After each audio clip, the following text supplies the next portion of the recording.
need stones. Because this is Comics Covered, and we don't believe in stones, we believe in gems. And this is for the week of May 2nd, 2018, episode 25. We are 1 year away from both of our ages, Doug. And your social security number is... Thanks. Thank you for getting that joke out of the way for me. Now I don't have to. Where do you come down on this stones, gems, controversy, debacle? Everyone's talking about it. The hot talk on the streets. I personally think they should be called just rocks. Rocks. Yes, that's about it. Mm-hmm. They're infinity and then rocks. If they want to disarm Thanos, they need to get his rocks off. Okay, here on Comics Covered, we talk about comic books and the world around them. That was actually a good joke, though. I'll give you that. That was good. That was very good. God, that's right for that. That'd be great to have in there. What if, amidst everybody being worried about Thanos and shit in this? Wait, should we talk about? No, probably not. No, let's talk about it. Okay, well, we're gonna keep this spoiler free because we did it in the last one. Screw it. Yeah, we had a spoiler cast for that. If anyone hasn't listened to it, we did an Avengers Infinity War spoiler cast. It's in the feed before the last episode. Go and listen to that if you want to hear us talk about Infinity War. We'll try to not talk about it as much as possible on the show. In any case, here on Comics Covered, I just said this part. We talk about the comics industry, though. We talk about the comics movies, those comic games, sometimes. The comics TV, though. We also talk spoilers about some things, and we'll probably swear. We'll warn you about the spoilers, though. I am Jack. What are you? And I have just started reading comics in November. So that was a while ago now. But in any case, I'm here with my co-host Doug, and he knows a lot more stuff than me. Yeah, I'm Doug. I'm I don't know. I've read more comics. He's a veteran. I'm that guy. I'm our resident comics veteran. And I might know something that you don't, and that thing is the Future Foundation. Okay, so this is not a person. This is a group or a thing, right? Yeah. Yeah, sure. That's not a confident answer. It is. It is not an individual person. Okay. Future Foundation, DC. No. It is Marvel. Okay. Future Foundation. It's something that Tony Stark sets up so that, I don't fucking know. Is this you want me to is this? Okay. No. Is this a weird thing? A weird thing? What? Well, because we're doing weird and avant-garde characters and things in comics. Not always. Not always. We have been. Generally, but I feel like I mixed in a couple serious what? Here's a I don't remember, but I feel like I have. I don't think so. I'm pretty sure it's always been very weird, strange, not necessarily not offbeat, like not known things, but they're always weird at least. Okay, well this one isn't really. You bitch. Okay, so Tony Stark sets up the Future Foundation as it's sort of a place for Xavier's School for Gifted Youngsters, but it's for people who are finding themselves, cast out with special abilities or some shit like that, and it's a way to train new Avengers or something like that. Okay, is that okay? So I mean, you're vibing on some things that might be in common with it, but so basically this is, for one reason or another, and this is not a spoiler. They very obviously count down to this in the book, but so in Fantastic Four, Jonathan Hickman's Fantastic Four, they one of the members of the team dies. It's like they count down to one of the characters dying, so it's not really a spoiler to say that someone dies. So after that team dies, they're no longer the Fantastic Four, and previously, Reed had set up this group of basically, it's him training the young, brilliant minds of the Marvel Universe, including his daughter Valeria, a kid named Alex Powers, a bunch of other like hyper genius kid characters that they kind of like collected and adopted. Okay. They actually adopted them, everyone? Nah, I don't know what the official status of it was, but they had a lot of children living with them. Reed Richards It's and weird. Sue Storm are the Bradgelina of comics. I mean, a little bit. So they called that group the Future Foundation. And so then when this team member died, they rebranded the whole group as the Future Foundation. They get fancy new black and white uniforms, and they concern themselves with kind of forging a new path for humanity and bettering the world. Huh. And okay. It's cool. Okay. See, that's the thing, though, that you need to figure out weird things, because I feel like it's more entertaining for people to make me figure out a really strange thing, and then you get to tell me about a really strange thing.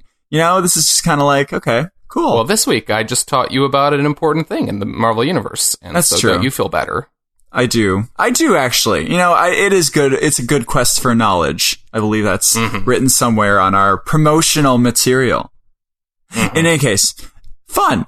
How far are you through Hickman's Fantastic Four? Did you finish it? I'm advancing through it at a molasses-like pace, not because it's not good. It's very good.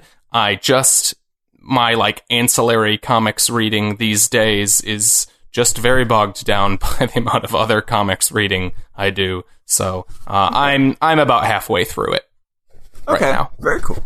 Yeah. Very cool. Okay. Well, Doug, how was your week? It was great. A certain particular day happened this last week that we Cinco de Drinko. Yeah, Cinco de Mayo happened, and also something that we completely forgot to set up last week on the show. Yeah, which was Free Comic Book Day. My first. Yeah, you had a weird squeak in your voice on that one. You never forget your first. Free Comic Book Day. For anyone who's newer to comics, or just doesn't partake very often in this, it's a day once a year in which it's a day surprise. It's a day once a year in which comic book shops around the country get an assortment of free books that they hand out to their customers. They're usually tie-ins to big events or lead-ins to a graphic novel or something. Wait a minute. They get the books for free? Oh, I don't know that the store receives the books for free, but they're given out to their customers for free. Okay. And we should do more research on that. I should have looked that up. I thought you would have known. I think they pay for them. I'm not sure. Not sure. That's something I should know. Well, you were telling me yesterday about it being a courtesy to also buy stuff while you're in there, which makes sense if they have to pay for the books and they're giving them out for free, but doesn't make as much sense if they're just giving them out for free. Well, no, it is a courtesy because the entire point of the day is to bring business into the store so that they spend money. And if you're a regular at the store and the industry is not doing great, it is kind of not an obligation, but a good thing of you to buy something while you're in the store that day. Okay. I mean, I did that definitely this time. Well, I didn't even go to my local store, so my final bill was $100. Oh, Jesus. Wow. I got a lot of big shit. Free. Yeah. So that was your first Free Comic Book Day, and how did you find that? It was. Are you trying to vaguely ask me to talk about what actually I did? I'm just asking, how was your first Free Comic Book? Well, it was fucking fantastic because since I live in Los Angeles, center of the universe apparently, I get to go to a lot of cool things.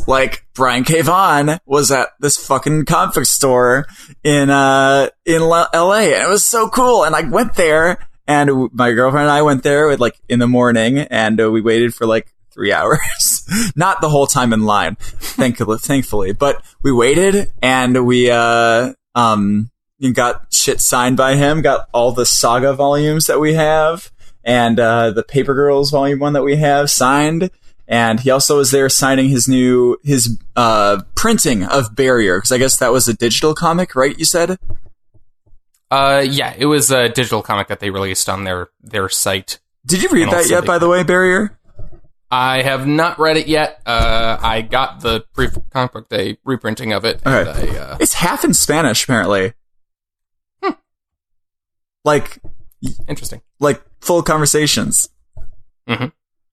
I didn't read it yet. Sorry, in any case, I was a big fan. It was awesome. I talked to him a little bit, and yeah, I don't know. Apparently I was a little bit giddy, my girlfriend said, which was embarrassing, I guess. But I don't care, because it was fun. And that's the first time I've, like, met someone, like, really into the comics. You know what I mean? Like, it's the first time I met a big writer, I feel like.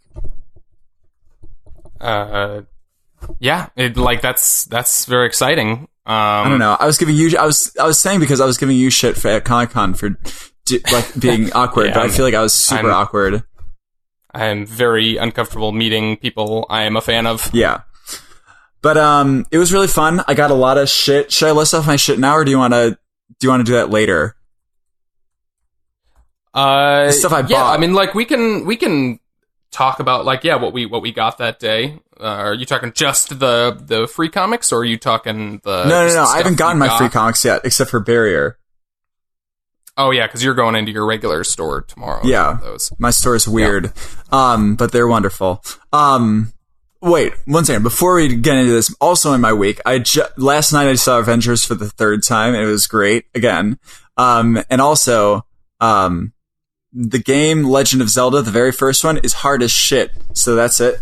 And then my books that I got Amazing Spider-Man, like one of Dan Slott's first runs on it, like this whole big hardcover book of it. But I didn't realize that, I guess he was on a team of writers before he started like writing it alone. Is that right? Mm-hmm.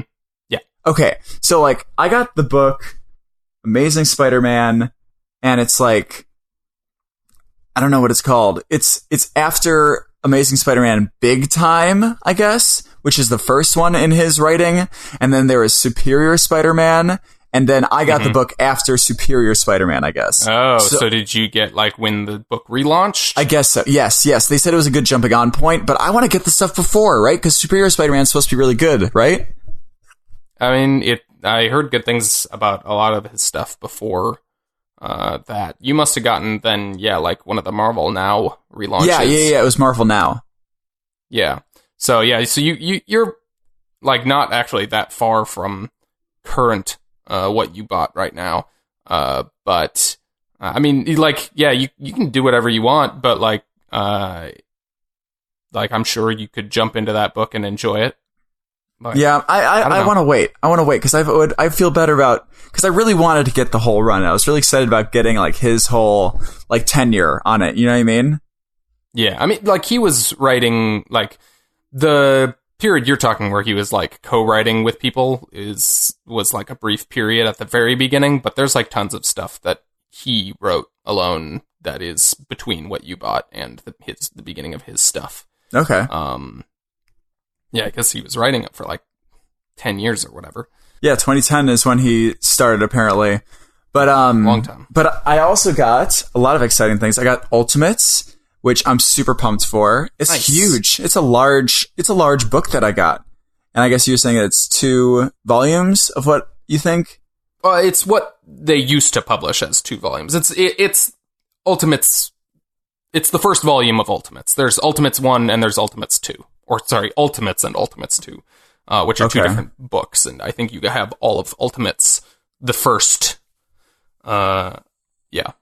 Yeah. It's a great book. I think I also saw Ultimates 2. Is Ultimates 2 as good? It's probably not as good as the first one, but I still enjoyed it. It's got different memorable stuff in it. Okay. Yeah. Okay, cool. And then, also, have you ever heard of Tokyo Ghost by Rick Remender? Oh, yeah. I was thinking about getting that. It looks so good. It's great. Yeah. Sean Murphy art, some of the best. Very great. Okay. But, and And then I also, to fill out my collection, I had all the Scott Snyder books except for the first 2 volumes of his run, so I got those 2. And that was about it. And then I got Descender Volume 1. Nice. Okay, Descender is very good. Obviously, Scott Snyder's Batman we've talked about before. Very good. Oh, yes. Yeah, I along with my free books, I also picked up Doctor Strange: The Oath, which is Bryan K. Vaughan and speaking of Bryan K. Vaughan, Bryan K. Vaughan and Marcos Martin, their Doctor Strange graphic novel. I also got. Wait, is it a graphic novel, not a run? It's a limited. I don't remember if it came out in issues or not, but it is a limited story of some kind. Like, it's a fairly small trade. Okay. They didn't do like a run, like a long run on Doctor Strange or anything. I think this was just a contained story. Huh. But I also bought the first issue of Hickman's Fantastic Four. Nice. And I bought the first issue of The Long Halloween, Batman: The Long Halloween. As well issue. As, but why is that funny? It's funny because you already have the book, don't you? No, I'm reading those digitally actually. But anyways, I didn't buy them when they first came out, and I like buying the first issues. I have not gotten to the point of like collecting runs of stuff I like, but like I like buying the physical first issue of books that I like if I did not buy it physically originally. Okay. Do you have the first issue of Watchmen? No, I saw an issue of it at C2E2 this year that was fairly cheap, and I almost bought it. And What's cheap? It was like $20, so I don't know if it was like, I don't know what those usually run for, because I feel like I don't see them very often. Maybe it's not old enough yet. Yeah, I mean, like, it's a classic, though. Like, some, like, fucking issues of Why the Last Man, the first issue, are like hundreds of dollars. They're very expensive. Whoa. Wow.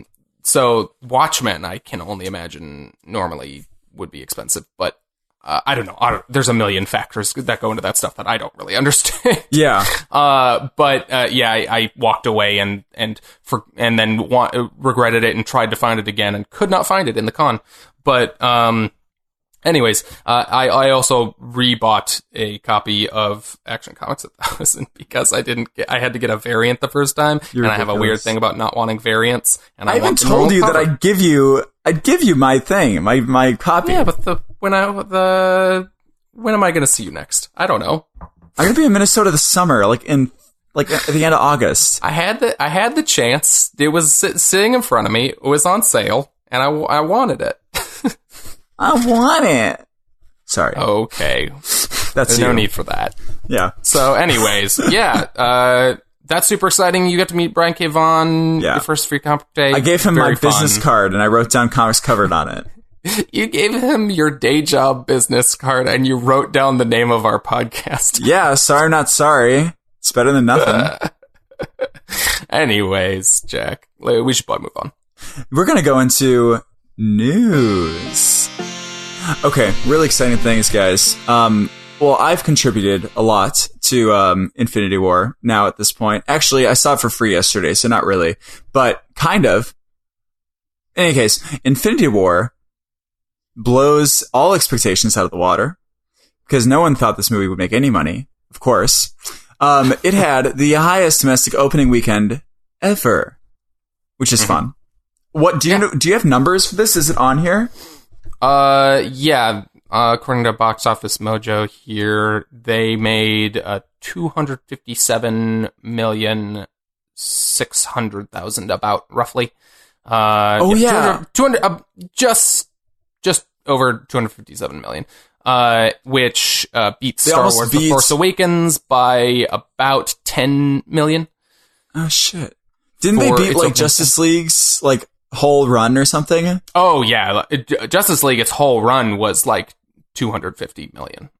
That's insane. Like, it's lifetime gross. And then they are currently at, for total worldwide gross, 450 million, just under 451. Dear God. Which they still have a ways to go to catch up to The Force Awakens, which is still currently the highest grossing. Or wait, I don't know if that's Avatar inflation, but I feel like Avatar didn't they beat Avatar at some point? I thought Avatar is still up there. I thought that's why James Cameron was talking about. He was hoping for Avengers fatigue and shit. Avatar is still worldwide, which is $2 billion. Domestic is Star Wars: The Force Awakens with $936 million. Jesus. Adjusted for inflation, Gone with the Wind. But that's I think that's still. Anyways, yeah, adjusted for inflation, it's Gone with the Wind. But anyways, okay. So they still got a ways to go to catch up to either of those movies, but it's making a lot of money. It's so weird that Avatar did so well, isn't it? Like, it's a good movie. It looks cool. I don't get it, though. Why did it make so much money? The technical part of it, and it was just like a weird cultural phenomenon, and like the fact that it's worldwide gross as opposed to domestic gross is kind of telling, because movies like that are very effects-based and spectacle-based tend to do better on the worldwide stage, because it doesn't matter if you translate it into other languages, and it's still as much of a spectacle for them, so it tends to do crazy good overseas. I guess I can see that, and also, like, overseas, they don't have nearly as much money to burn on movies as we do over here. Also, China does not care about Star Wars, which is a huge pull in terms of box office dollars. Of course. And they just, for years, have been trying to get China, like, the Chinese market to, like, latch onto Star Wars, and they just don't care. I don't know why. Okay. In any case, should we talk about this video that you shared as well, which is great on here? Yeah. He put the, I don't know if everyone's seen it. Don Cheadle and Mark Ruffalo had a interview together at the D23 Expo with the Disney thing. And, Mark Ruffalo, well, wait, should we not talk about this? Because if people haven't seen the movie. I just don't say what he said. He said something that spoils the movie, and it's funny. He says the ending of the movie about a year ago, and Don Cheadle is so upset and uncomfortable, and it's so funny. He just like blurts it out, and then Don Cheadle's like, "Dude, stop it! Oh my god!" He's like so mad at him. Yes, it's so I love it. Funny. It's perfect. I thought Tom Holland was the bad person with it. That's like a joke. Like they really? Like had him quote leak out stuff on social media. Like they gave it to him and told him to post it. It's like an in-joke thing. Huh. So that's movie news. Okay. Well, movie news. In any case, we got a little TV, actually a decent amount of TV stuff. DC, they're hard in their luck these days. They're trying to figure out a way to introduce all their, products into the live action genre. So they have their new streaming service called DC Universe. Which is interesting because that's what they just rebranded all of their their main universe comics as. So this, I'm not entirely sure what that means, but it's a little bit branding wise confusing, but everything in their comics and everything in their new TV shows are going to be in the same universe, Doug. That's what it means. But that's like patently untrue, though. If you look at what these shows are, that would be kind of cool. Don't think about it. Okay. I mean, it'd be interesting for sure. Yeah. Like, we were talking about sometime, like, what something would look like if it was in both mediums of comics and movies at the same time. Like, if it told the story of, like, dimensional travelers going through them. That'd be so cool. Yeah. I mean, I still am amazed that, like, Marvel, back when the cinematic universe took off, and they relaunched their books, like, multiple times. They relaunched their universe one time. Didn't just make it the cinematic universe. Didn't just make them one thing. I'm not saying that would have been a good idea. I feel like they would make so much more money with their comics if they were able to say all of these comics are canon with the movies, because that's the stuff that has actually taken off, Yeah, I mean, but I feel like it would be better if they had, like, an imprint for it. You know what I mean? I mean, they kind of do. Like, they publish tie-in books to the movies, but, like, I don't know. It's not like a publishing line in the way that, like, you would be able to like pick up an Iron Man book and go like, oh, this is the Robert Downey Jr. Iron Man, and what happened in the movie is affecting here, you know. But yeah, I'm not saying that would have been a good move. I'm just amazed they didn't do it because I feel like that would have printed money for their Comics End. I can feel that. In any case, on the DC Universe, they've announced such shows as Titans, which we've talked about. They have also announced a Swamp Thing series, which is super cool. And I wanted to ask you something about that. And a Harley Quinn series, which weren't they originally going to do a Harley Quinn, a bunch of movies? Is this going to take the place of that? I don't think so. They're still planning on doing that Harley Quinn thing. I don't think the Harley Quinn thing is a live action show because they also have Young Justice Outsiders on here. So, they clearly have Did you watch Young Justice? I watched the first few episodes. I don't know. It didn't hook me. But... Right? Yeah, I don't know. It's fine. But I would guess the Harley Quinn thing is an animated thing, but I don't know. Okay. In any case, I want you to give me a Swamp Thing that I can read, because I want to read more Swamp Thing, because I really like that winter special we read. Just say a book right now. I mean, depends how long of a thing you want to read, because the only things I really... Well, I mean... in general, really, the only things I have to recommend are, entire runs. Scott Snyder's run is very good and not as long as Alan Moore's run. But Alan Moore's run is, the seminal one that, if you like Swamp Thing, that's the one you should read. But Scott Snyder's run, also very good, and brings out the best qualities of Scott Snyder. As we are finding in current days... there is not necessarily always the best side of Scott Snyder showing, but but that series is super How great. long is Alan Moore's run? Let me look that up real quick if you want to keep talking. Okay, I'll keep talking. Really brief news. Legion adds an extra 11th episode. So it had 11 episodes, and then there was an extra. I'm just kidding. No, that's just the way Doug worded it. So they were going to have 10 episodes this season, but now they are having 11. And I guess they must be... I don't know if it's reworking it. I think I read somewhere that the 10th episode was originally supposed to be a 2-hour finale, and I think they're probably just splitting it up. Doug, weigh in on that? I think that's what I read somewhere. You read what now? Oh, that Legion was originally going to have a 2-hour 10th episode finale, but now I think that the reason is because they want to make it an 11th episode instead. Oh, I don't know. I didn't hear about that, but all I know is there is one more numbered episode. And I'll take it. Yeah. Because that show continues to be fantastic and everyone should watch it. Very good show. And we'll talk about that new episode, a new episode later in the podcast. We also, something that was released that was really interesting. Watchmen. So, Watchmen, they're getting a TV series. We all know this. It's going to be on HBO, right? This is an HBO show, yes. HBO. Yeah, HBO. And HBO's like, hey guys, we want to make Watchmen, but apparently they don't really want to make Watchmen. But who knows? They released character breakdowns. They didn't release it. This is a leak, but yes. A quote-unquote leak? Yes. Well, okay, it's a quote-unquote leak. And there were character breakdowns that have no Watchmen characters in it at all. It's not at all. I don't recognize these characters. Do you recognize these characters? None of these characters, as far as I can tell, are characters that were named in any of the Watchmen series.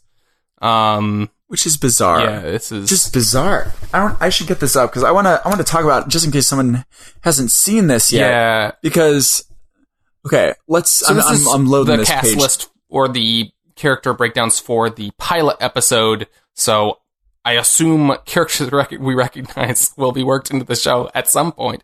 Before this came out, they were out there saying making sure people know this isn't a direct adaptation, blah blah blah, and it's going to be an ongoing show, which eye roll. But anyways, so yeah, but it's going to be Happy, Doug. It'll be great.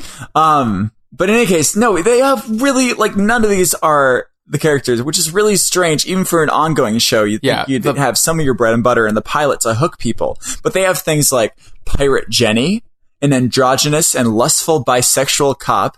Jenny is an anarchist at heart. They have characters like, Panda, an ethnic desk cop. He's cynical and tough and puts his job first. Like, what? All of these characters are like cops or the families of cops, and they're in, God, where they seem to be in Oklahoma. They mention Oklahoma a couple times in here. Specifically. And then, the two main characters it seems like is Angela Abraham, quote, an African-American female cop, and Cal Abraham, her husband, her stay-at-home husband, who is an African-American male. Who are these characters? Who are any of these people? Weird. There's a character on here. Weird. Just I mean, maybe this character just isn't named in the show, but there's a character on here just labeled Old Man. Or Red Scare. Yeah, like Mafioso. Which is so confusing because some of these names do sound like characters who maybe could be in the Watchmen universe. Like Red Scare. That sounds like an off-brand superhero character. But like, especially in a universe where the Cold War has been going on for so long. You know what I mean? But he is a cop. They're all cops. So what are these names even? Are they just maybe they're just trying to make Watchmen like into a Fargo thing? Like, the concern that this is giving me, is that they're like doing some sort of like metaphorical take on Watchmen where they're just like taking the real basics of it and just applying it to an entirely different thing. Like that it's just going to be them. It's just going to be like the basic ideas of like a cop has died and they have to investigate who caused the death of the cop, you know? Like, it's not even going to be about, like, the comedian or Rorschach or anything. I forgot all the names of all the characters in Watchmen because they've clearly scrubbed them from my memory with this. But what do these people have to do with the Watchmen? Is the real question. You know what I mean? If the Watchmen layer of the story is, like, a weird metaphorical, like, dream version of this. Like, what if what they're doing, like they're cutting back and forth between like the real world and Watchmen world, and they like mirror each other. That'd be pretty cool, actually. I don't know. We'll see, but you don't think that'd be cool? We'll see. It could be done well. I don't know. It's all about the execution. But these names are just throw all that into question because like none of these like if that was the case, why would this character be named Pirate Jenny? I'm excited for Pirate Jenny. What the fuck? An androgynous and lustful bisexual cop. What does androgynous mean again? Like not clearly identifiable as either sex. Okay. Also, is that spelled right? Because they spell it Gynous. I thought it was Genous. I don't think so. I think that is how it's spelled. Okay, never mind. In any case, this is fucking weird, and I was very confused when this came out. So everyone was. But we'll see. Very confusing. We'll see. We'll see what's going on with HBO on crack. Okay. Well, let's see here. We got No, that's the end of TV news. Did you find out Alan Moore's run? I don't know. A number of issues. Well, let's see.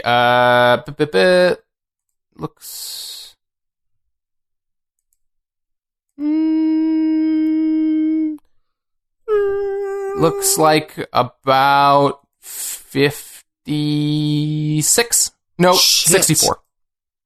Shit. Yeah, it's very long. Damn, that's like, how many years is that? That's 4 years? No, not 4 years. That's a lie. Sorry. It's like 5. It's like 5-ish years. 5-ish years. Yeah, 5 years and 4 months. Yeah. Okay. Scott Snyder's run, by comparison, much shorter at, let's see. Oh, sorry, that's not the end of his run. The end of his run is 18. Would you say that if I really, really enjoyed that Tom King story with Swamp Thing, that I would enjoy either more or less? Wait. I'm very confused by the phrasing of your question. What would you enjoy more or less? Or are you making a weird pun about Alan Moore? I'm not making a weird Then pun. What would you enjoy more or less? I feel like I'm playing Who's on First. I'm sorry. Okay, so between those two runs, Scott Snyder or Alan Moore's, if I really enjoyed the story that Tom King told in his winter special, which one would I like more or less? If you like Tom King's story, you'd probably like Alan Moore's story, because Tom King is like trying to be, I'm not saying that he is a modern day Alan Moore, because that is ridiculously hyperbolic, but his style he is definitely like an acolyte, like he is a person who is trying to do what Alan Moore was doing. Like he is a person who's very clearly very inspired by Alan Moore's work. Especially with his 9 panel grids and everything, you know. Scott Snyder's run is very good. It's a Scott Snyder horror book, and it feels like a Scott Snyder horror book, you know. Is straight up horror? I mean, that's what Swamp Thing is. Swamp Thing is a horror superhero. Oh, that's so cool. I didn't know that. Okay, I'm excited. Okay, I'm gonna see what I got. Maybe I'll go to my store today and pick up a Swamp Thing. Maybe I'll do that. So many things to read, but I know there's a stack in my room that is like growing and growing, and it's not the place that I put my loose leaf comics. It's like this stack of books that I don't have a place for, and I need to stop. But yeah, I need to be courteous. If you want Alan Moore's Swamp Thing, it is Saga of the Swamp Thing is what the books are labeled as. And then if you want Scott Snyder's, the first volume is called Raise Them Bones. Raise Them Bones. Raise Them Bones. Do it. Okay, well, cool. Let's move on to comics news. We got some exciting things. We both read Doomsday Clock. You should. Oh, speaking of Watchmen, look at our segues. We should get matching segues that have our comics covered colors on them. That'd be great. Are you talking about literal segues? Yes. We should get little motor scooters we could ride them in different states. Yeah. That'd be really fun. I don't know why those are like seen as like, you know, not cool, because they're so cool. Very cool. You really don't think so? They're fine. I don't think they're like... You lean forward and you go faster. Is that a thing? That's what segways do. Huh. Interesting. Do you know what a segway is? Yeah, we're talking about the little scooters, right? The one that like Job uses in Arrested Development? Yeah, like the motor scooter. Yeah, but the thing is that you lean forward to go faster, and you can go up to 60 miles per hour. That seems like an inefficient and unsafe way to accelerate and decelerate a vehicle. I don't know, man. It sounds great to me. In any case, Doomsday Clock. Doug, stop getting us off topic talking about segues. I know you want to get them, but goddamn. Okay, Doomsday Clock was delayed. And then it was undelayed. And now it's coming out at the end of May. Did you hear the rhyme? Oh, wow. You did rhyme. You're right? A regular old Etrigan the Demon. Technically, by the way, he showed up. Okay, sorry, we'll talk about him later. Doomsday Clock is now coming off. It was going to be delayed, but now it's not. And so now it's going to come out on May 30th. It's very confusing. So that's cool. Yeah, because they put out, they basically put out an announcement saying that both issue 5 and 6 were delayed by a month each. And then they came out like a few days later, like being go, wait, no, 5 is coming out on May 30th. Yeah, because they listed the release date as June 20th, changed it to that a little while back, and so it was supposed to be delayed by about a month, and then they walked that back. I think it is still technically delayed slightly because it was supposed to come out earlier in May, but it's coming out in May. Which feels like a last-minute scrambling thing to not upset people, because it's... Well, because it's already every 2 months, which is annoying.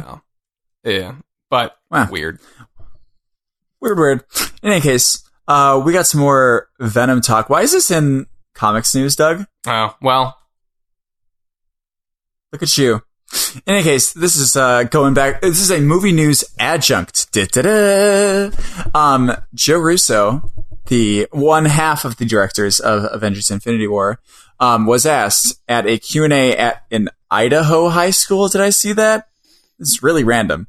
And he specifically said it's not in the MCU. So this is further support for one side, which is going to be refuted by anyone from Sony that's going to talk. Well, the thing is, I don't think it will be. They just won't say anything. And again, we'll continue to use the movie to imply that it is. Like, they're just going to stay silent on it at this point. Like, they're not going to argue with them publicly. But if Tom Holland shows up in that movie, what can they do? Tom Holland. Well, what if it's just Tom Holland? He's in movies. Tom Holland can be in movies. I feel like they just have him as a weird Easter egg in a scene. Tom Holland's just there, and they just don't say who he is. I don't think he's going to even talk. I remember you saying, like, you think he might talk or something. I don't think he's even going to talk. I think he's just going to be there, and they're going to have a shot of him. Something. You got to have him say really? Something. I don't know, man. It ruins the image then. Like, what is he going to say? What could he... I don't know. Something funny. Whatever. It'll be a weird little, like, icebreaker, like, comedic relief thing. Okay. Well, who knows? I'm gonna see that movie though, Venom. I'm excited to see how that's gonna work. Who knows? Curious. But I don't know that I would say excited, but I am intrigued. You're gonna see it though in theaters, right? Well, I have Movie Pass, so of course I'm gonna see it. Yeah. Also, I saw a trailer for Solo: A Star Wars Story. Like, I'm gonna see that movie. Oh, yeah. Again, I'm going to see that. I don't know if it'll be good, but I'm going to see it. Yeah. But in any case, we're gonna... Doug, we had a lot of comics this week, including the Free Comic Book Day books. Doug, why don't you go ahead and list off the books that we both picked up this week? Okay, so the regular issues that we picked up on this last Wednesday included Avengers, Captain America number 701, DC Nation number 0, Death or Glory number 1, Dr. Star and the Kingdom of Lost Tomorrows number 3, and then for Free Comic Book Day, Jack has not picked these books up yet, but we plan to have... This is very confusing phrasing. Once he's picked up his books, we'll both have picked up for Free Comic Book Day Avengers / Captain America, Amazing Spider-Man, Relay, which I believe is a reprint of a first issue, Starburns Presents, and Barrier, which is a physical printing of the first issue of a digital series. Did actually pick up Barrier, so okay, got that at least. That's right, because you got that signed. And then... I picked up Action Comics Special number 1, Batman number 46, Black Science number 35, East of West number 37, Nightwing number 44, and the Free Comic Book Day issue from Dark Horse, which I believe was just called Overwatch, which is I saw that. Pretty way to bury the lead there. I didn't get it. Like, I would have gotten it if it wasn't called that. Yeah, it had the back half of it, maybe not half, but like the back third of it is a Black Hammer story from Jeff Lemire, which is why I got it. I do not care about Overwatch, but I mean, it's a very popular game. People like that game. I don't play it, but I really like Black Hammer. Did you read it at least, that part of the story? Black Hammer or the Overwatch thing? Overwatch. No. I don't care. Let's at least read it. No, I don't. You got it. Yes, you do. I got it for the Black Hammer story. I do not care about the Overwatch thing. I'm not going to read it. You have to read it. Come on. I have so many comics to read. No, I am not. What did you get this week that I did not? Oh, I got You Are Deadpool number 1, which I didn't read yet. I'm sorry. But I also got on Free Comic Book Day, I'm going to get this James Bond Vargur number 1. Cool. I don't know what Vargur is. It's like a Spectre kind of a thing. It's a weird acronym for an evil organization. Okay. Cool. And you said it was Warren Ellis, right? That's Warren Ellis's run on Dynamite's James Bond book. It's great. That's cool. I'm excited because I didn't even know that. I just got it because I was like, I want to see James Bond in a comic book. That sounds cool. Yeah. And that's really cool that it's by a writer that's decorated as well. Yeah. It's basically Warren Ellis's take on more or less the novel version of James Bond. So he's a little bit more douchey and a little bit kind of like smaller scale, but it's a great book. Interesting. There are two arcs of that. Okay, I'm pumped. Cool. I'm excited. The also, speaking of You Are Deadpool #1, the only reason I didn't do it is because it's kind of a undertaking. You know, you have to have a dice for it. You have to have like a bunch of shit for it, but it looks great. I'm so excited. I read the first couple like pages of it, but I didn't.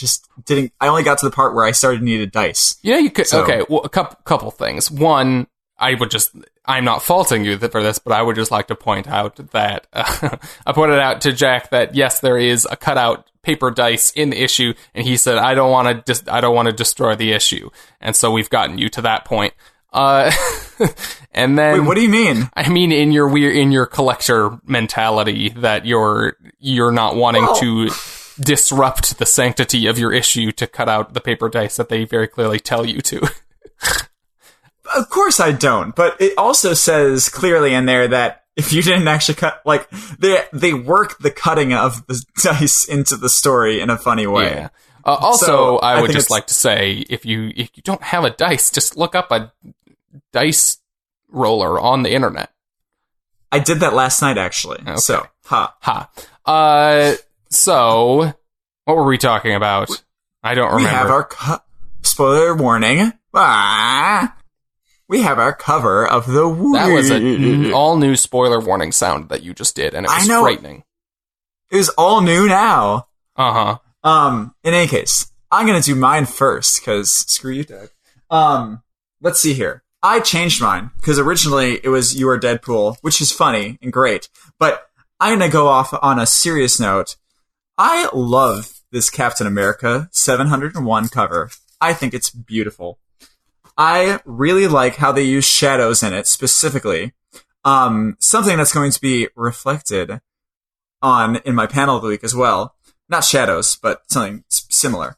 In any case, I just really like, I don't know, maybe it's you that's making me think about like more painterly style. I don't even know if this is more painterly style. Would you consider this more painterly style? I don't know that it's like painterly, but like it's definitely unique in that like the coloring is doing a lot of the figure work in this, like, because there aren't actually outlines on a lot of these objects and people in this.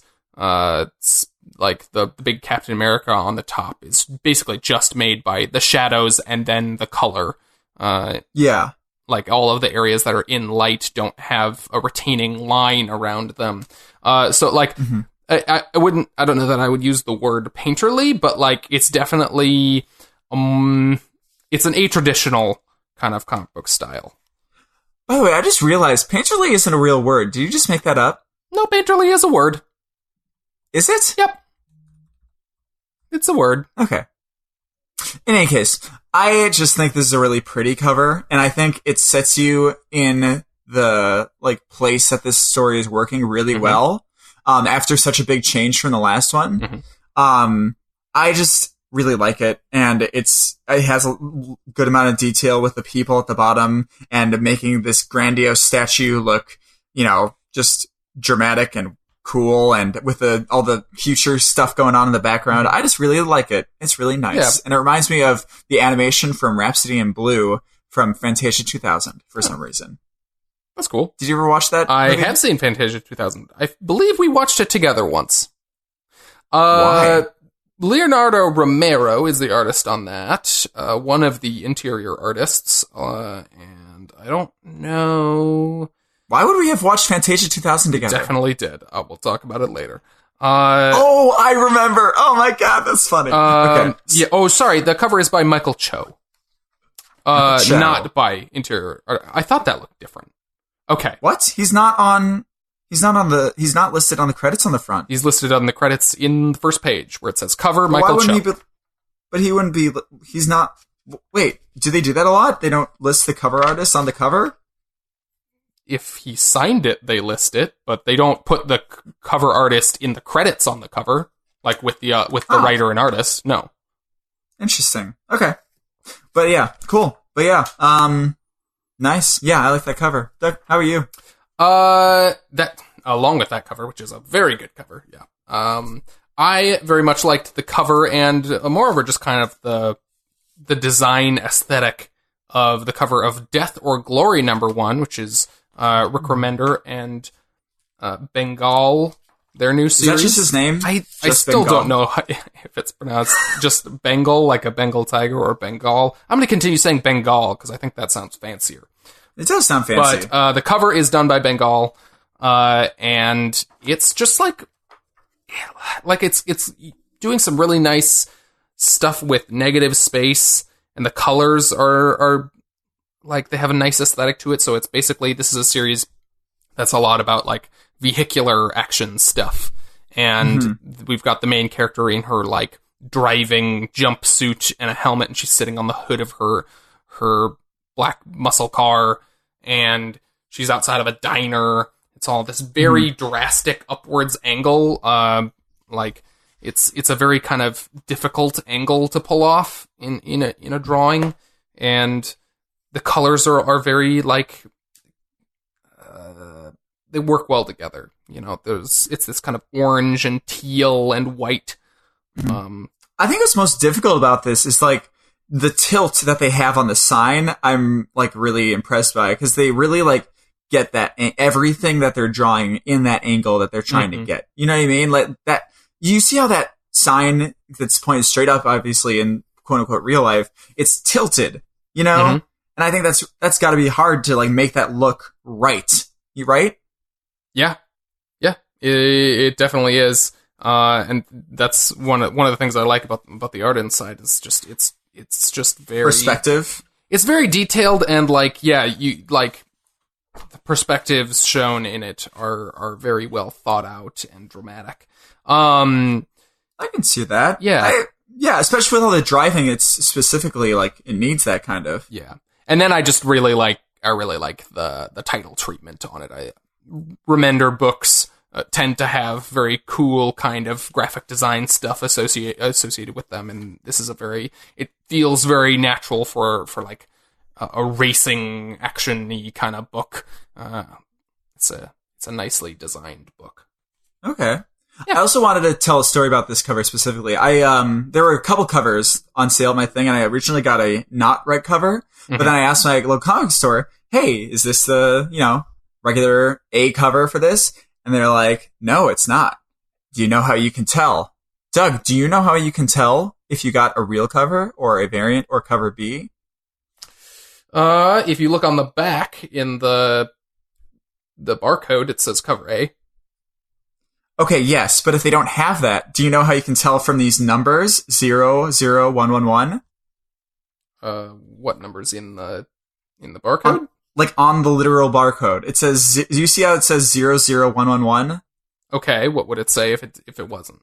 It means it's the first printing, the one cover, and like the first issue or something like that. Oh crap, I forgot what it was. So but it's like it tells you what number issue. It's probably first issue, first printing for like a cover is probably what that means. Something like that. Like I have. No, that's not a good example. In any case, I learned that, and it was really cool. Wow. And right? So it would say like 121 or 112 or something like that. That's so cool. The more you know. But yeah, also just as an easier thing, it does just say cover A. Okay, thanks, Doug. Yeah. Thanks, I'm just saying it is easier to see. But yeah, I really like that cover. What was your book that you really had to talk about this week, Jack? What, you mean we're doing our I gotta talk about this segment? Yes. I like it. I gotta talk about this. It's fun. Okay. I gotta talk about DC Nation in general. I'm gonna fade away because my panel of the week is also in here. We're just not gonna mention that yet. The reason why I really want to talk about DC Nation, and we'll talk about good stuff as well. But I really wanted to, remember everybody, we make a specification that this isn't necessarily our favorite book from the week. This is something we have to talk about. And something we got to talk about is Scott Snyder and No Justice and the ideas of the future. And this is the only thing I'm going to shit on a little bit, okay? Can you please explain what this book is? This book, okay, this book is a collection of 3 stories, okay? It's two of them I really, really enjoy a lot. There's a Clark Kent, like basically just a Clark Kent story, and it's him at the Daily Planet, you know, talking about writing Superman and shit. And yeah, I mean, I like that. It's good. Who wrote this? I'm trying to look. Brian Michael Bendis. That was Bendis. Because it's a lead into his Action Comics. Man of Steel or Action Comics. That's right. I think all of that stuff is this and Together. the thing are the thing from Action Comics 1000. I guess are both leading technically into Man of Steel because that's what he'll be doing before Action Comics and Superman. But I think it specifically is more of a taste of what his Action Comics will feel like, because they announced that his Action Comics book is going to be more about Clark Kent and the Daily Planet, and then Superman is going to be about Superman. But But in any case, the first story in this is a prelude to Batman's Big Day, titled Your Big Day, by Tom King and art by The Clayman. So I like that too. We're going to talk about that one, I think, a little bit later. But I want to talk. Yeah, I just wanted to explain like this. So this book was a 25-cent issue that they put out basically on the Wednesday before Free Comic Book Day, and it's lead-ins to a bunch of upcoming series. Yeah. So that's what this book is. And we're going to be talking about right now Scott Snyder's lead-in to his No Justice series. So yeah, yes. What did you have to say about that? There's a specific sequence in this story or theme that I just think is, I don't know if it comes off as lazy, but I don't like that. Okay. This story goes through introducing all the different teams that are going to be present in No Justice. There is Team Entropy, led by Batman, Team Mystery, led by Superman, Team Wonder, led by Swamp Thing, I'm just kidding, Wonder Woman, and Team Knowledge, Wisdom, right? Wisdom. With Flash. Mm-hmm. Okay. So throughout, they basically introduce these teams in every single 2-page splash kind of thing. They have a big 2-page splash, and they have names of all the people and their sort of tagline underneath of what they are, like Deathstroke, Master Assassin, Lex Luthor, Evil Super Genius, Beast Boy, Sometime Dinosaur, which is funny at points. I like that. What I don't like is they have on each 2-page splash a different person narrating. So on the first one, when they're introducing Team Entropy, they're introducing the leader, Batman. Mm-hmm. And then this theme starts, which is weird. When we get to Team Mystery, the second page splash, Superman is narrating, and it starts off, nobody's better at hiding his emotions than Batman, but I can hear in his voice he's scared, skeptical. And this theme continues with the next page, which is Team Wonder, and Wonder Woman narrating, Superman was never any good at hiding his emotions. He's angry. We're in the league with our worst enemy. And then, in Team Wisdom, again, with Flash now narrating, he says, Wonder Woman doesn't even try to hide her emotions. She's determined to win. I don't know what it is about that, but just, I don't know. I really don't like it. Like, I don't like... It feels lazy to me for some reason. It's a little bit on the nose. Like, it's a little bit, like, just talking outright about the themes and ideas in a way that, like, you could better communicate them through the character's actions and story. Yeah, and I understand that they're working with very limited real estate here. I would say would be maybe the counter-argument to that. I don't know that I agree with it, but... Yeah, but, I mean, it's a counter-argument, but it's like, I still didn't enjoy reading it. And if it's about my enjoyment reading it, then I don't care if it necessitates that. Like, I don't know, man. And, like, just in general, it feels like this big shit happening is just washing over me while I get these played out, on the nose emotional dialogues about the leaders of the team. Like, I'm gonna read it. Like, I'm gonna see what No Justice has in store for us. I hope it's better. I do really like the idea of Superman throwing Star the Conqueror into a giant brain. So I like that. Well, I just also wanted to, like, say exactly what... Like, because I really want to be excited for Scott Snyder writing Justice League. What I've kind of come to learn in him doing these big team things through Dark Knight's Metal is like, I don't know that he understands how to coordinate large-scale action sequences. Because what happens in this and in Dark Knight's Metal is and again, this is just like a taste. This isn't necessarily like a self-contained story, but it gives me the impression that like the action in this series is just going to be, here's a bunch of pages of a bunch of people punching things. Mm-hmm. Like there's no specific flow of moments or actions or story for me to follow really, other than the voiceover, other than the caption boxes. And I like, that's not enough for me to latch on to, especially if the stuff in the caption boxes is going to be so kind of, obvious like that. Yeah. And like, you need to be able to, like, if you're, like, the action needs to be a story in and of itself, or why have the action? Like, yeah. A lot of superhero books in like the modern age don't actually have a lot of action because the people writing them like are just better at writing story. They know that they're better at writing stories that are like just more like human story based. And that's fine as long as you're still telling a good story. And here I feel like Scott Snyder hasn't really figured out exactly what his strengths are yet. Yeah. And he's just putting action in there because it's a superhero book and he thinks people need to see the big superhero action. And I don't think that's what he's best at. Well, it's such a diversion from like his Batman run we were just talking about. Yeah. You know what I mean? Like it's, I don't know. And still, like, in saying this, like for some reason, can you turn to the first page of this story? I really like this. I almost picked this for my panel just based off the art. Like, I really like the art in the first. In the second, it's like in the middle of the page on the first page with Batman having the reflection, like the light change on Batman, the reflection, the reflective light on top and then the dark on the bottom, and how the aliens are designed. I love how that looks. And it's like, just like a little bit, it's like it's a small picture compared to the scale of the rest of it. And it's just so much better. Like, yeah, I was really excited when I first saw this. I was like, oh, this is kind of cool. It's the dialed down, starting off Batman. We'll go a little bit. And then it's like, I turn the page. It's like, oh shit. Okay. Yeah. There's so much happening on every page and in every panel that like, it's impossible to like have a flow of the story in your head. It's just like, holy shit, so much is happening. Like, yeah.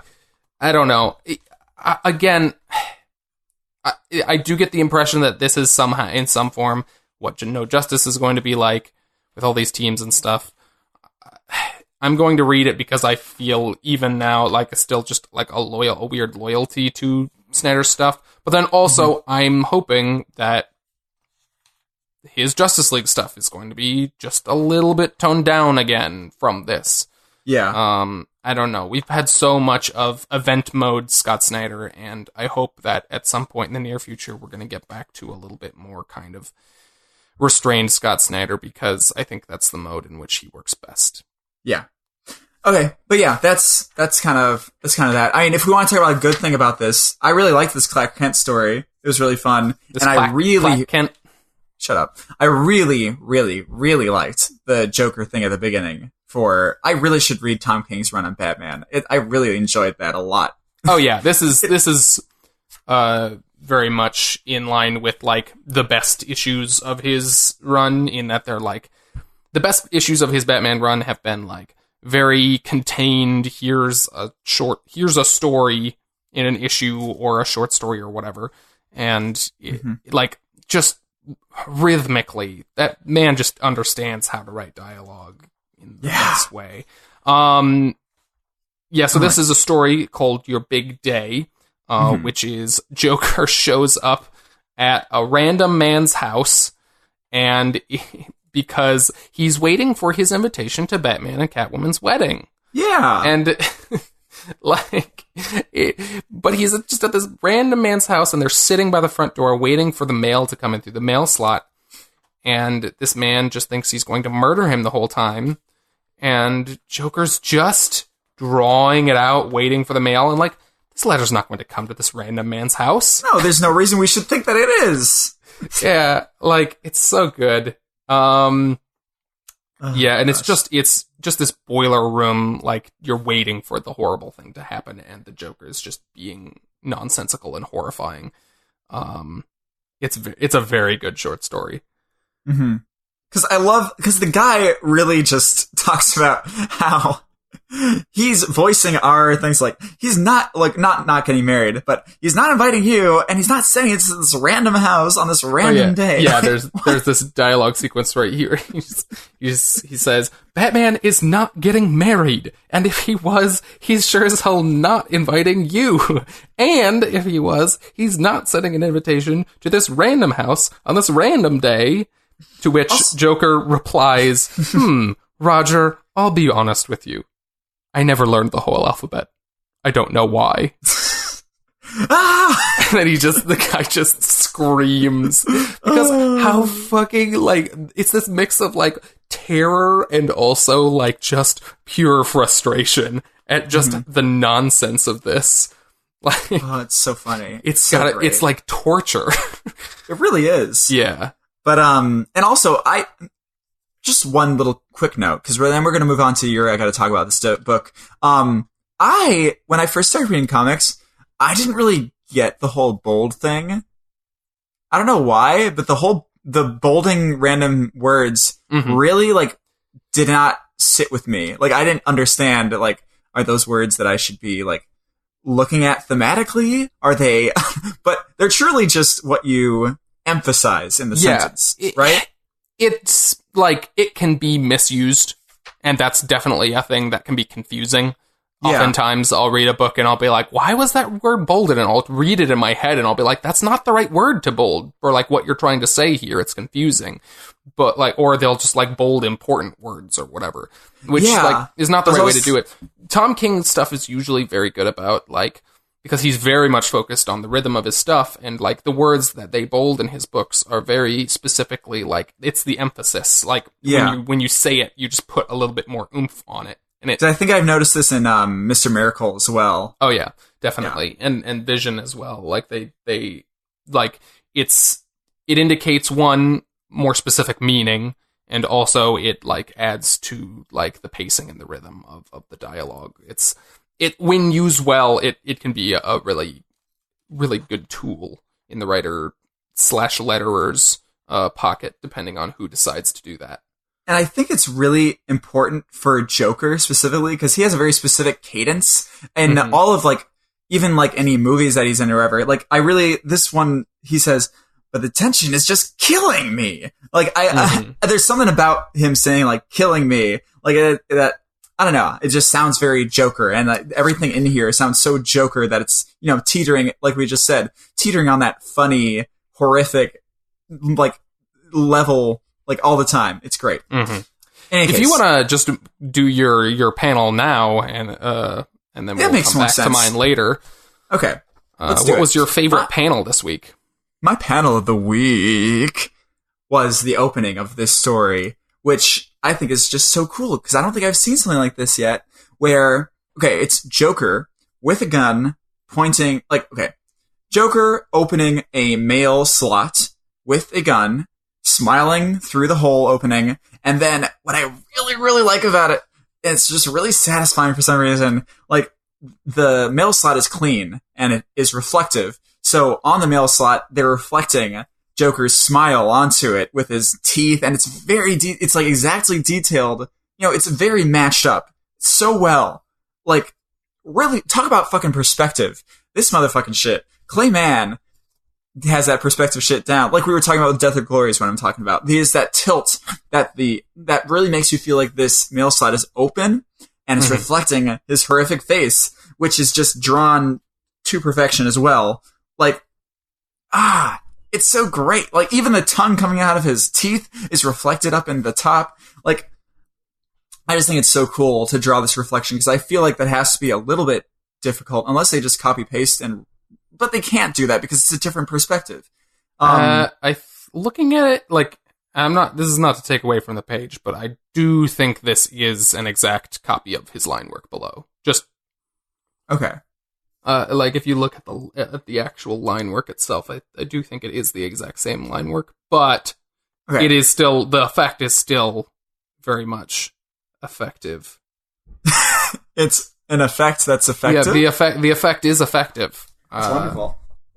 In any case, I really liked this, and all the dialogue, obviously, in here is fantastic as well. Like, it's just him introducing himself. Oh, what's your name? It's such a startling image. It's the first image in the book. Like, you open the page, and it's just the most horrific looking Joker. Yes. Like, just staring at you through a mail slot with a gun, biting his tongue. Also, I just really love the detail that, like, so this page, he's talking to the man whose home he's invading, and he's looking through the mail slot and pointing a gun through it and talking to this man. And so you get the assumption that he's looking into this man's house to talk to him. Like, he's outside, he just walked up to his door, he opened the mail slot, and he's like, hey, what's up? But then you turn the page, and twist, he's looking out, he's already in the man's home. He's looking out from this man's mail slot, and, like, that's just such a subtle little... I didn't even notice it until I was looking back through this book before the show. I didn't notice it until right now, actually. Rhythmic thing of, of just, like, kind of making you think one thing, and then, like, oh, wait, he's already in there, and that's kind of terrifying. Yeah. Reveal. I wish I had noticed it the first time around. But, wait a minute. Okay, but that kind of brings up a problem. What? Mail slots always open in because they dump the mail in, so they don't have to lift it. Whatever. Okay, because I didn't even notice that until now, but that was definitely purposeful. But, I mean, I like it still. But, okay, never mind. Also, I love that panel. when the mail eventually comes through the mail slot, it comes in through the top? Which doesn't make sense. Like, not they at all. Hold it down? Anyways, I can't. Let's stop. I can't dwell on this anymore. Cool. Clay, we love you. Clayman is, like, super winning me over. Like, it's a very straightforward style when you first look at it, but, like, you grow over time to like notice all the subtleties in his art, in, like, the angles and the line work, and it's really good stuff. My book that I need to talk about this week is Avengers #1. And the big reason I wanted to talk about this is because we seem to have very different reactions to this. I don't have that different of a reaction to you. I just don't think I liked it as much as you did. I feel like I maybe oversold it, is maybe part of the problem. But I really, really enjoyed this. This was the first issue of Jason Aaron and Ed McGuinness's new run of Avengers #1.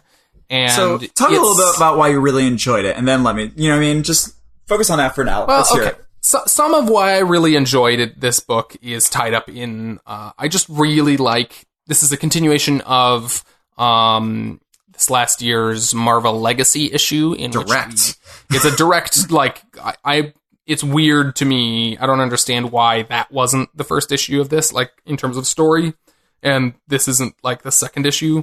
But whatever. In some ways, this does work better as, like, a start of an Avengers book, and that was just kind of a lead-in. So I get it. But so it's a story that's dealing with this prehistoric kind of version of all of these kind of predecessor characters to a lot of the Avengers.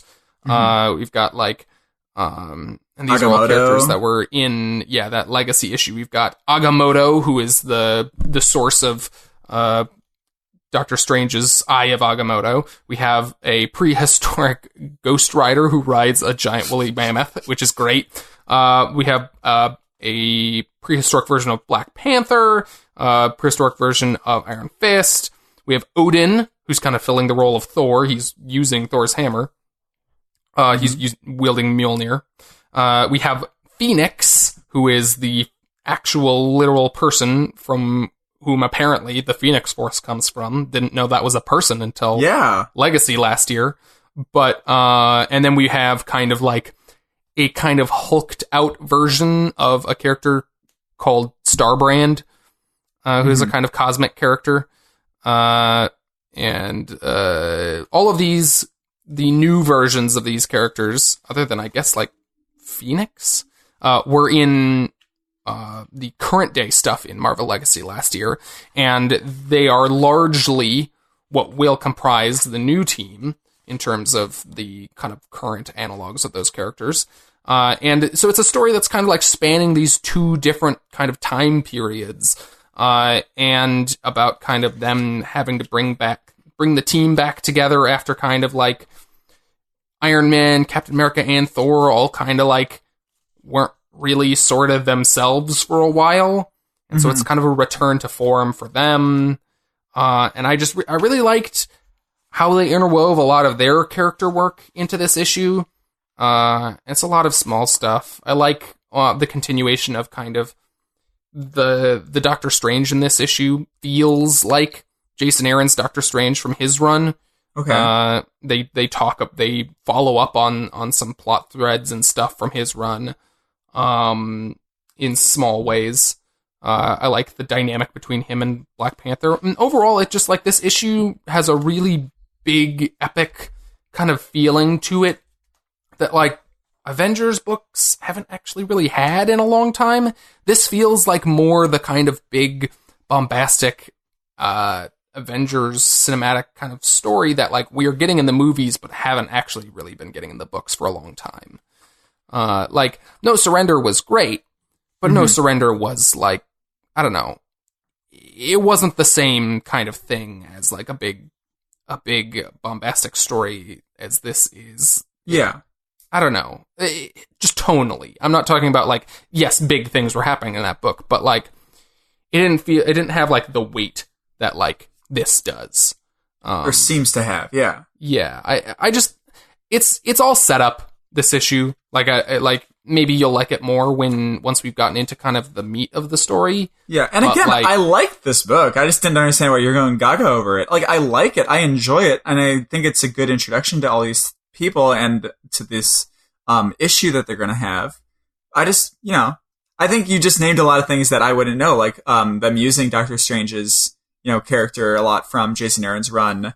Some of the return to form stuff that I wouldn't notice. Yeah. You know what I mean? Like, it makes sense, right? Yeah, honestly, yeah, a big part of this is just, like, this is a really big change of pace from a lot of the comics Avengers stuff we've had for a number of years now. Like, this feels much like a much bigger and better use of this team. And I like the lineup.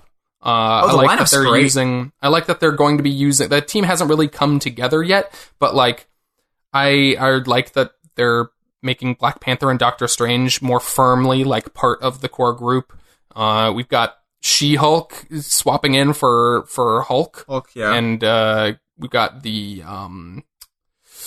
what is this character's name? The Ghost Rider? Robbie Reyes version of Ghost Rider, since we just had the other Ghost Rider is like ruling hell now.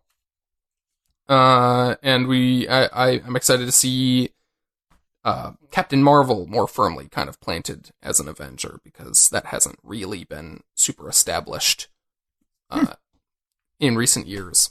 Okay. I'm excited I want to read more Captain Marvel stuff before this movie comes out too. Like, yeah, I need to as well. I have not read much Captain Marvel stuff, just kind of her appearances in other things. Okay. Cool. Also, I really hope they have better covers, because this cover has to be one of the most generic covers I've read. it's a first issue superhero cover. It's nothing special. I'm willing to excuse it, because if a cover if a cover isn't special, it at least better be the interior artist. I'm willing to forgive just about anything if it's the interior artist, because I generally think that they should be doing the covers on books. That makes sense. I think it's a smoother transition into the book. It sells exactly what the book is a bit better. like, even though this isn't a very original book, I think this cover gets across the specific tone and feel of the book better than, like, someone doing a big painted version of an Avengers cover probably would. I can feel that. Definitely. Yeah. Okay. Cool. What's your panel of the week, Doug? My panel of the week was in Dr. Star and the Kingdom of Lost Tomorrows, number 3. Okay. That's still the best title. It's a great one. So, this panel, I almost picked your panel. And, I swapped it. Just wanted to reaffirm that I really liked that one. But also very good this week. In Dr. Star and the Kingdom of Lost Tomorrows, number 3, we have a kind of, it's kind of an homage panel. It's a double page splash. We're all about the splash pages this week, apparently. Yeah. But so it's the first reveal of, if anyone's not reading, Dr. Star. This is a character who used to be a superhero in, like, the 40s.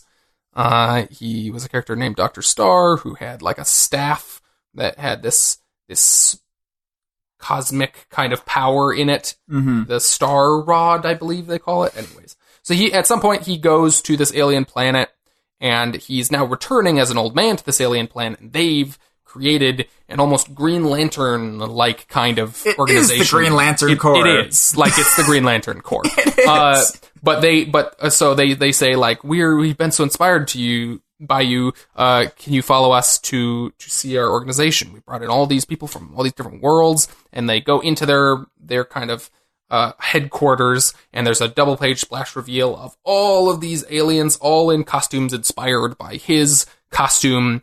They're these kind of like blue, tealy kind of and black costumes with a big black star, and they've all got star rods in various forms. Yeah. They're all flying around. And it's a very, very, very Green Lantern looking panel. In that, like, it's just a big crowd shot of, like, a million Green Lanterns. And I just, like, it just reminds me specifically, like, there's nothing, like, necessarily super innovative or unique or anything about pages like this, but, like, it's specifically the case of, like, Green Lantern panels like this and this panel of, like, they're so fun, especially when they're all new characters, to just be able to go through and be like, wow, look at all of these different crazy designs that they came up just for this. Like, there's so many different unique alien designs in this panel. Like, and there's some fun, ridiculous ones. There's this man who's got, like, a giant mustache that is, like, as big as his body. Yes. And a big old long nose. And just some there's a giant, like, stingray looking one. Yeah, I like that. One of these, they make some good use of, like, the, like, super non-human looking aliens. There's a big, like, eel snake thing. I like the shadow lady coming out of the star. I like that, like, kind of idea. Yeah. Just a bunch of cool things. I was a big fan. I almost picked this one as well, but I just, you know, like you said, I don't have as much of the nostalgia, I guess, of reading, like, Green Lantern panels like this. So I think that's why I chose the other one over this one. And it's not even necessarily, I don't think, a nostalgia one. Because I think it's specifically, like seeing this completely divorced from it being a Green Lantern book made me kind of, like, stop and, like, recognize exactly what it is about this that I was liking. It's just like, it's like a fun, like, Where's Waldo thing almost, you know? Yeah. But, like, where everything is Waldo. Where you're like, you're just like, oh, and look at this thing. Oh, and look at this thing. You know, like, it's just pure, like, just creativity just splashed on a page, and it's just really fun. And as a reveal, it's very surprising and fun, even if you kind of feel it coming. I like the idea of having a Where's Waldo page where everything is Waldo. So they're just all Waldos. Oops, all Waldos. Okay. Cool. I like it. Very fun. This book in general, though, didn't really, like, I feel like it didn't introduce all that new stuff except for the Star Sheriff. You know what I mean? I mean, it was mostly emotional context in terms of him, like, reuniting with his wife and child, who very understandably, like, don't give a shit if it was no time for him and it was an accident, because, like, from their perspective, like, even if he tells them, like, I didn't mean to abandon you, like, they've lived their entire lives, basically, without him. Like, they don't care. Yeah. Like, they can't, like, it's impossible to undo that damage. And they found the Parazone, too. I forgot about that.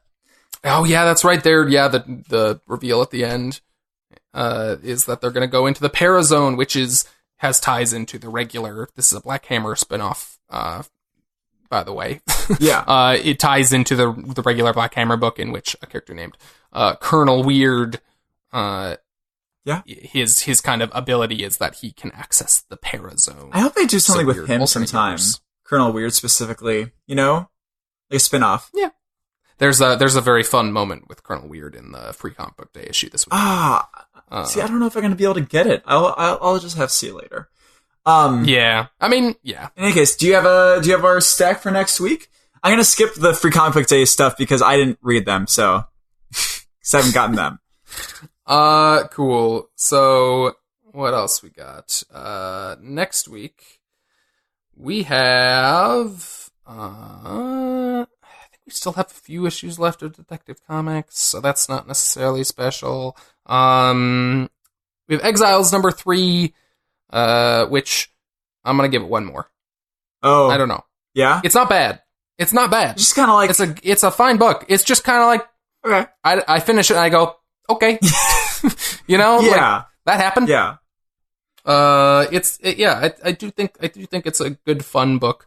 But I don't know. It a little bit light, like in terms of like weight for me. It feels a little bit weightless. Yeah. Anyways, I don't know. Just not up to the bar. Maybe. I'm gonna give it one more. Yeah. Eternity Girl number 3. Oh, I'm so excited. Which has been great. We do have the first issue of Justice League No Justice, so we won't have to wait long to see what we think of that. Mm-hmm. Are you going to pick that up? Yeah, I think I will. Okay. Yeah, I'm definitely picking it up, but I was curious because you've been kind of sour a little bit lately on on your enthusiasm for this stuff. What do you mean on Scott Snyder's Justice stuff? On Scott Snyder's stuff, and like you kind of soured a little bit on Dark Knight's Metal, of course, 'cause and you didn't like this. Sad. The thing this last week. Yeah, I mean, no, I'm gonna do it because I want to see because I want to like it. Mm-hmm. Yeah. I'm also giving Immortal Men one more issue. That issue's coming out this week, number 2. Okay. I wonder if Domino's out then. I might be out because I'm going to give that one more try too. I know you dropped it. Oh, you are? Okay. I'm going to give one more. I'm dropping that. And then Venom number 1 from Donny Cates. Very exciting. Oh, yeah. Oh, I'm so excited. That's going to be great. And Domino is coming out this week. Oh, dear. Okay. Also, Barrier, that Bryan K. Vaughan is weekly. It's 5-part weekly, so it's next week as well. Oh, sure. And they can do that because they're just they've already done the whole story. They're just printing. So yeah, they're just doing physical versions of it. Maybe I'll pick that up. I don't know. Maybe. Well, I mean, you haven't even read this one, right? Yeah. Are they reprinting the first issue again? What? Or is it just continuing with the second issue when they start printing? Oh, the second issue. Yeah. Oh, did you not get a first issue? No, I got the first issue because I just got the Free Comic Book Day one. I just didn't know if they were doing one that wasn't Free Comic Book Day. Free Comic Book Day version. I wasn't even sure. I wasn't even sure if this was like the whole first issue or anything. That's one thing also I don't like. I don't like that this first issue signed thing I have says Free Comic Book Day on it. Like, I feel like that decreases the value, doesn't it? I mean, if you're concerned about the value, then yeah. Okay, yeah, I'm getting weird now again with your dumb. But no, I have the same kind of thing. It's annoying. It's just annoying. Why do that? It's annoying for specifically books like that where it's where it's like there's not necessarily anything Free Comic Book Day about it. But it's different for like the Avengers Captain America one or the Amazing Spider-Man one, where like those are books that are specifically they made and put out on Free Comic Book Day. They're not full issues. Yeah. They're just kind of like teasers. Whereas this, like I just picked this issue up. Haven't read it yet, but it's a thick book, and it is just straight up just the first issue of this series, and it is a little bit deflating that like. That copy, especially if they're not going to do a regular copy of it. Maybe they'll do a second printing or something. Maybe. I don't know. But like just says Free Comic Book Day on the front. Oh well. Whatever. Okay. Well, cool. Do you want to talk about Legion? We can do a quick word on it. Yeah, let's, just very briefly. So this last this last episode of Legion, kind of delved into, where we had I guess this is more spoilers. I don't know. Did we say end of spoilers yet? We didn't say end of spoilers yet. Spoilers. This is spoilers for Legion, anyways. Week's issue of Legion. Just so you know, this week's issue of Legion. Also, I really liked. This is a tangent, but I really liked that at the beginning of the episode they said apparently on Legion. Yeah. For the recap, that was very good. I love it. End of last episode. We had Aubrey Plaza's character Lenny, who has not been alive or in a real body for a while now. Theoretically, the entire show. Yeah, theoretically the entire show. And she came back at the end of the last issue in the real world. Wait, and actually, this episode, Jesus. I'm sorry. What? Actually, we learned, spoilers, it's definitely she's never been in a real body this entire show. Well, right? When did she get phased into the wall and killed? Did that actually happen, though? Yeah, because they talk about it in this episode. Oh, she asks about her body. Sorry, and stuff. never mind. You're right. So she was in the mental institution at some point. Clockworks, but I don't know. I don't remember when they said that happened, that she was killed. But anyway, they didn't know each other. You're right. So this episode was kind of like going back and figuring out exactly how she got a body again, and the eventual reveal on that was just sad, gut-wrenching. Oh god, yeah. And also a little bit confusing in terms of, so it was basically they took David Haller, the main character's sister, and they implanted Lenny into her, and it became her and retained her blue eyes. Mm-hmm. And David slowly realizes this over the course of the episode, and is horrified that they basically killed his sister. I was watching with Samantha, and she caught it at the beginning. She's like, "Is that his sister's body?" And I was like, "No."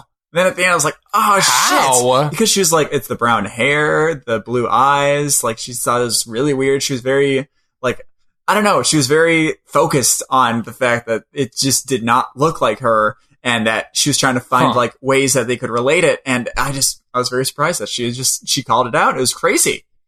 Interesting. I completely forgot about his sister entirely because I had not watched the first season in a long time, and I didn't rewatch before this season. And honestly, when she popped up in the episode before they even did that stuff, I was like, I did not remember that was a character. Yeah. I did not remember who that person was. I thought this was a new person. Mm-hmm. Just because I completely forgot about her. And and then she knew, then I was confused. She knew who Oliver was, which was confusing. Did she meet Oliver? Aubrey Plaza? No, his sister. Oh yeah, his sister met Oliver at some point, I think. When? I think somewhere in near the last episode.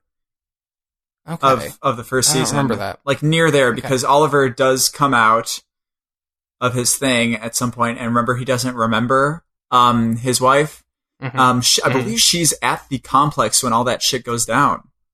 Okay. I forgot how involved she was in that first season. I completely She's there. She's definitely. But also she had a weird, before she died, quote, whatever, I don't know what you want to call it, or if we'll see if she can be brought back or what, but she talks about she had a dream that where she had a mustache, and then she says a bunch of stuff that those weird robot people that are Admiral Fukuyama's weird robot people say, like the machine that bleeds the organizing principle.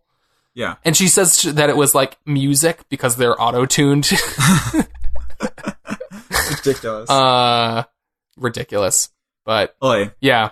It's just weird. And that's the whole, I loved that delve into Aubrey Plaza. I love just seeing her in general. You know what I mean? I love her on screen. Aubrey Plaza. Yeah.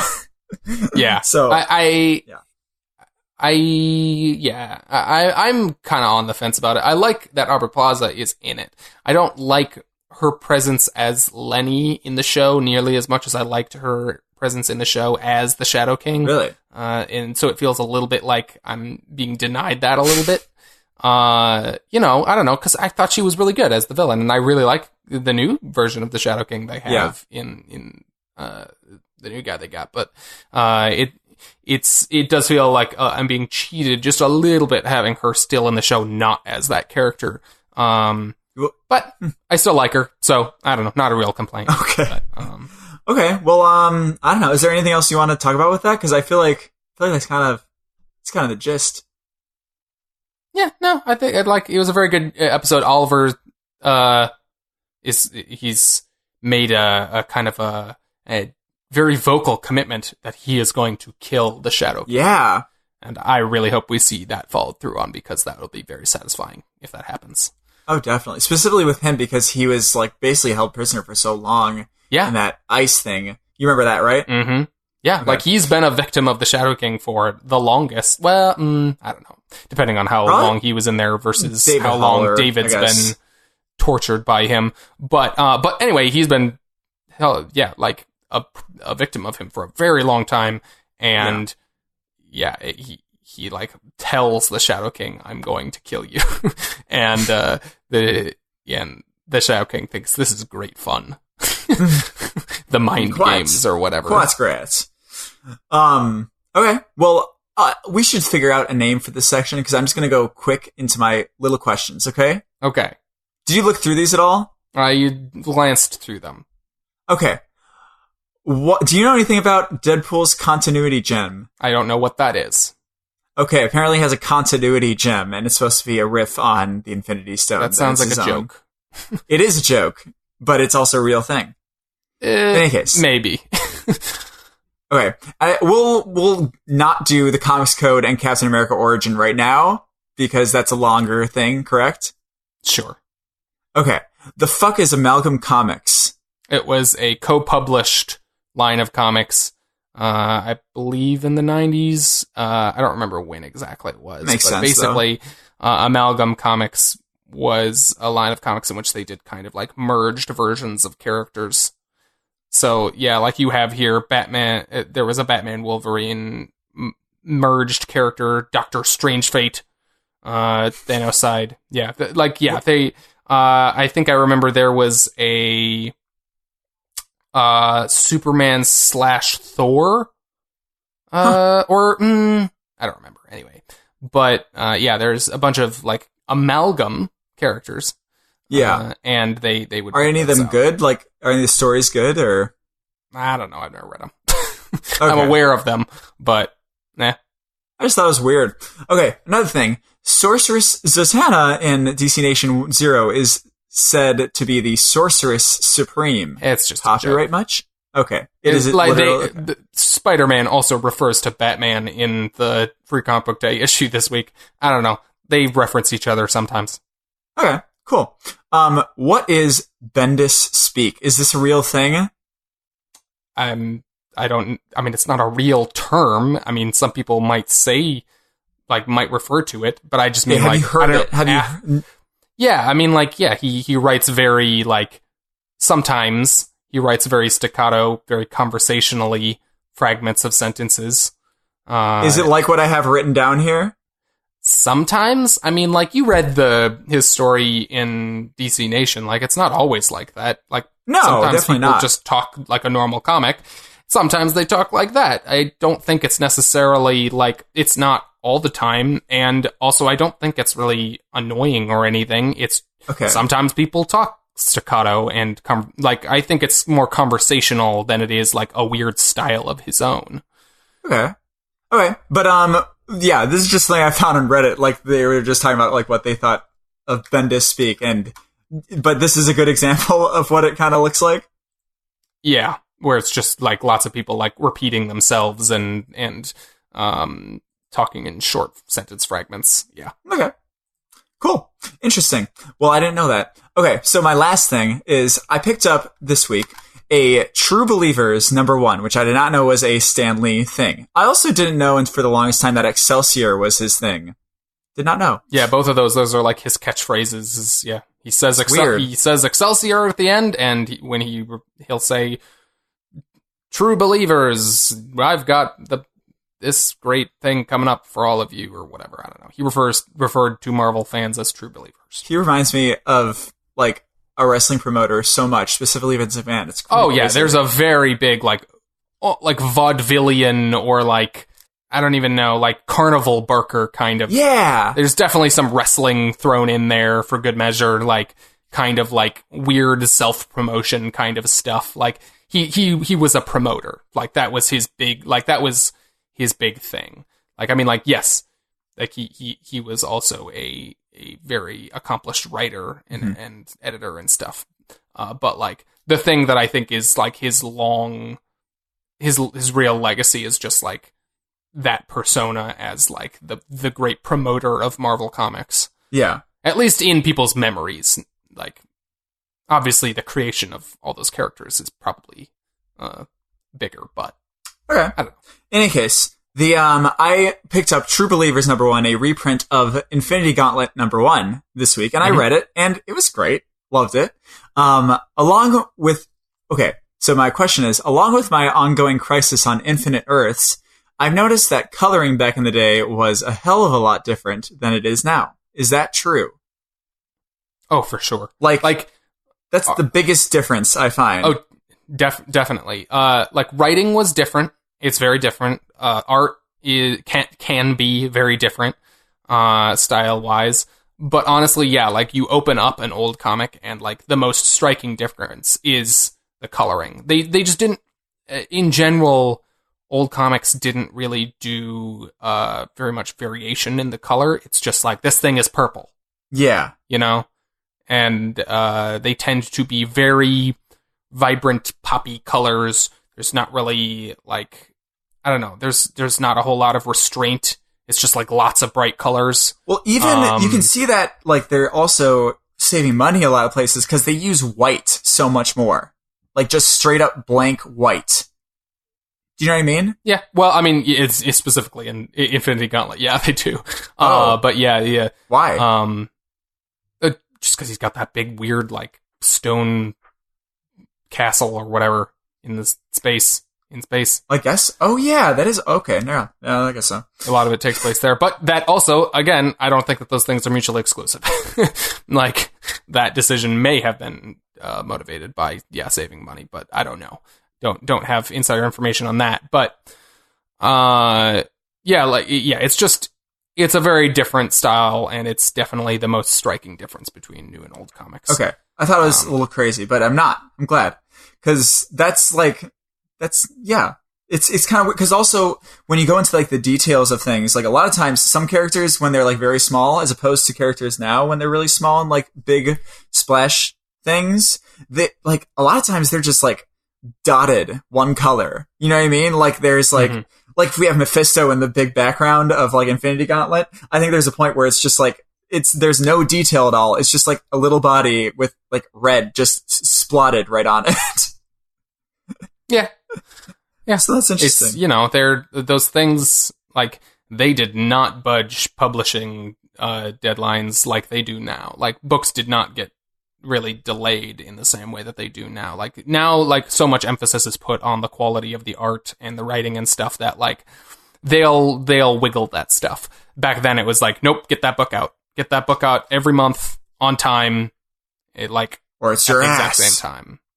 Kinda, you know, like these were like the product at that time was much more important than like the vision of the creators or anything.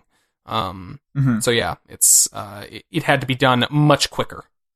Okay, well, that's cool. Those are my questions. Yeah, cool. In any case, everybody, that is gonna do it for this week. If you made it this far, thank you so much for listening. The one of the big things that you can do for us as podcasts is if you like the show. I mean, even if you don't like the show, this is the biggest thing that you can do. I just noticed that. Like, that's true, Doug, right? Yeah, I mean, like, yeah, this is the biggest thing you can do. We just need number of reviews, honestly. Yeah, and star ratings if you can. You know, reviews is good though, mostly on iTunes. And if you enjoyed what you heard, let someone know about us with your mouth or with your mouse. Why don't you like that joke? You never... It's painful. It makes me cringe every time. Not the covered thing? Come on.